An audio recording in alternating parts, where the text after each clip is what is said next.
identify a pretty woman, you fall in love. Through your spiritual eye, he says, as long as it's activated. When it's not activated, then it's in a different realm altogether. He says you identify spiritual beauty, the inner beauty. Do we as individuals, he asks the question, not have love for the prophets? Do we have no love for the prophets alayhimus salatu wassalam, the pious mashayikh and the ulama and the awliya, and the sahaba and the ulama? The king who is sincere, just, do we not love them? If you mention the name of King Faisal, for example, a lot of people have a lot of good things to say about him. He died maybe 50 years ago. Yeah? Rahmatullah alayh. But do we, and is it the case that do we trust and have reverence for the unjust ruler, but we shy away from saying anything about them for obvious reasons? So Imam Ghazali rahmatullah alayhi says that when it comes to identifying the good characteristics in these individuals, it's not done just through the five senses, but it's done through the sixth sense. And then he gives the example of sincerity. He says when it comes to the love for sincerity, Sayyidina Abu Bakr radiallahu ta'ala anhu as-Siddiq, he's the truthful one.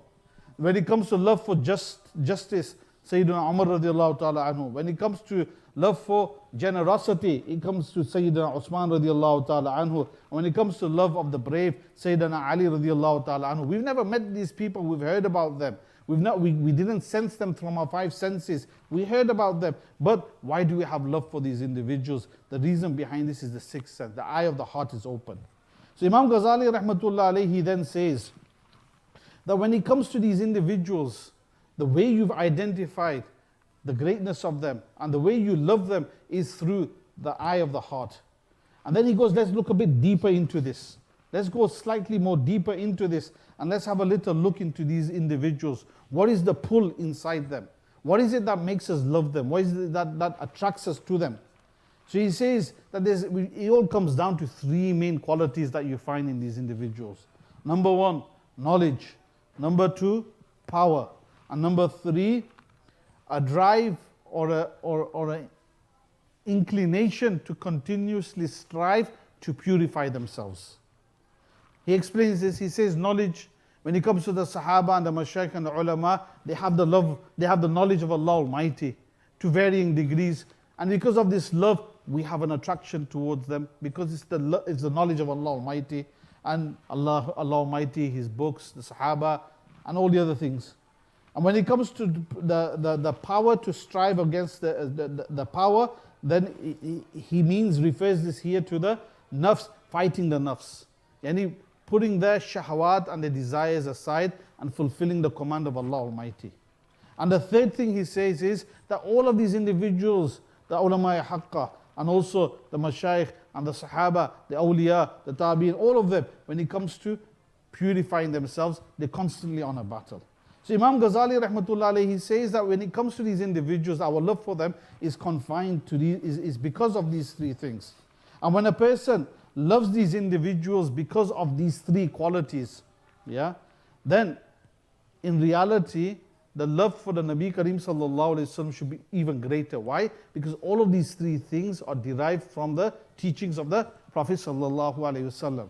He then elaborates on this even more in a lot more detail, but then he says that when it comes to the love of the Prophet sallallahu alayhi wasallam, our love of the Prophet sallallahu alayhi wasallam should be very great, but what should be even greater than the love of the Prophet sallallahu alaihi wasallam should be the love of Allah Almighty. Why? Because the knowledge of the Prophet sallallahu alaihi wasallam, all the perfect qualities, him being a prophet, him being sent down to us, it's all attributed to Allah Almighty, and this is the greatest favor. Imam Ghazali rahmatullah alayhi then says that when it comes to the one who bestows the favor upon us, the muhsin, the one who grants us the bounty, he says when you ponder, when you think about it, Allah Almighty is the one that you should love. And he says that you should ponder over the favors and the bounties that Allah Almighty grants us. And if you try to enumerate all of them, A to Z, it becomes very difficult. And he says that when a person has when a person looks at everything that he has, and all the kind favors he's received from Allah Almighty, his love of Allah Almighty will increase. And he says that the perfect love for Allah is to love Him for His perfect qualities. There is none like Him. And this is why Dawood alayhi salam is said about him, that he says that إن أود أو الداعي إلي من عبدني بغير نوال لكن ليعطي الربوبية حقها. Hazrat Dawud alayhi salam, he says, right, that Allah Almighty revealed to him that indeed أود الداعي, that the most beloved to me, Allah Almighty is saying to Dawud alayhi salam, the most beloved to me is the one who worships me without expecting anything in exchange. Yani our worship for Allah Almighty, our love for Allah Almighty is without any exchange. Yeah, nothing in return.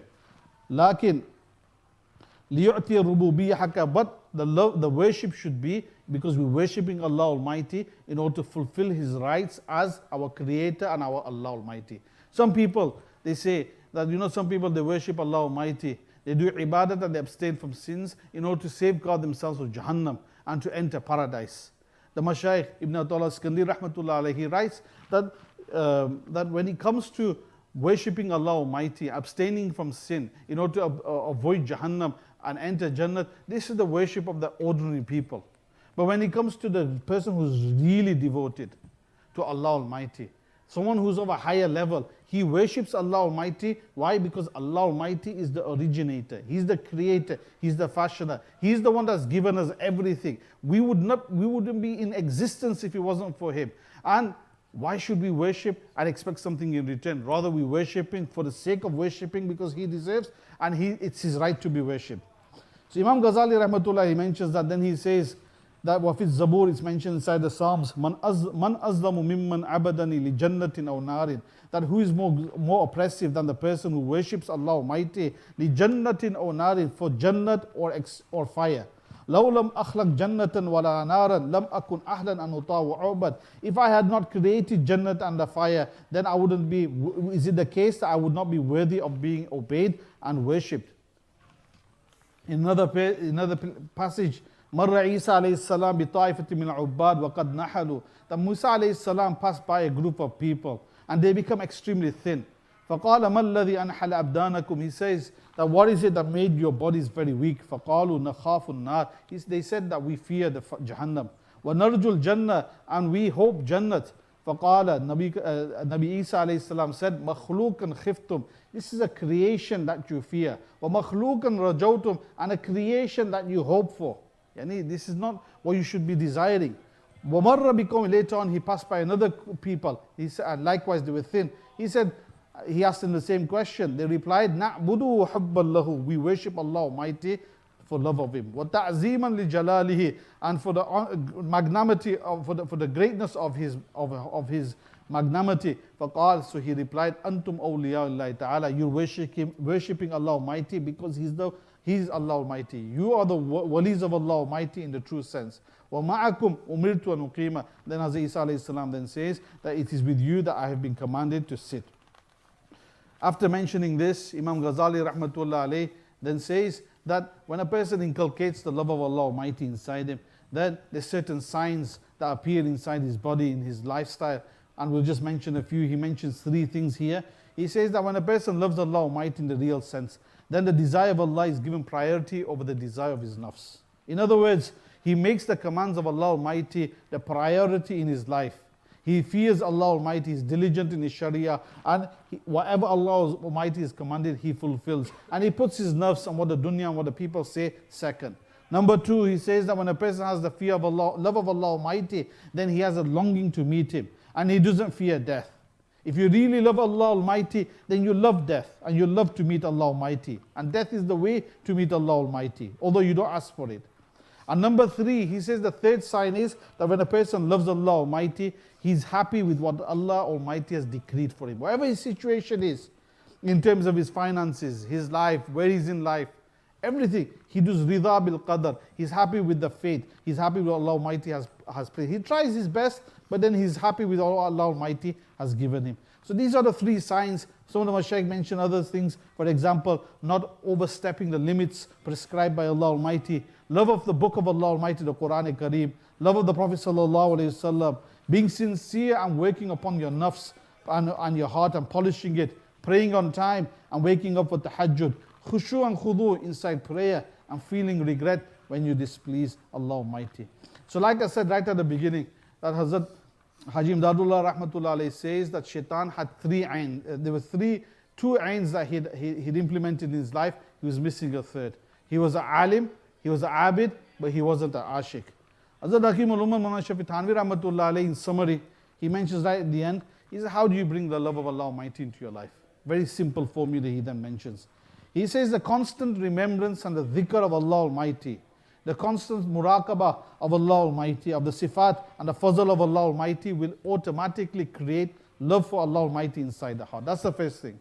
Then the second thing is, along with that, diligence in following the Sharia, with lots of dhikr of Allah Almighty, will remove the love of other things from the heart.